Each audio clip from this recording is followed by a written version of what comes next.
Hello দোস্ত, আজ আপনাদের জন্য নিয়ে এসেছি 2025 সালে সরস্বতী পূজার হাতে খড়ির ফর্দমালা। সর্বদাই বাঙালি হয়ে বাংলায় দেখুন আর বাংলাকে ভালোবাসুন। তো বন্ধুরা, আর দেরি না করে চলুন শুরু করা যাক। ভিডিওটি ভালো লাগলে চ্যানেলটি সাবস্ক্রাইব করবেন।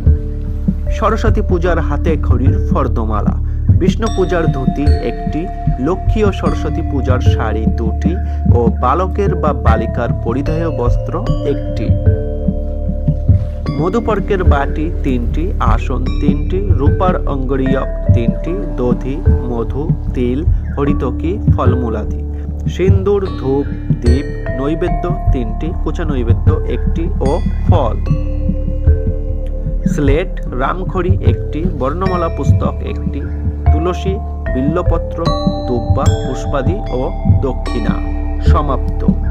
পরিবারের রীতি ও নীতি অনুযায়ী এই ফর্দমালা পৃথকও হতে পারে। এটাই হলো 2025 সালের সরস্বতী পূজার হাতে খড়ির ফর্দমালা। Thanks for watching.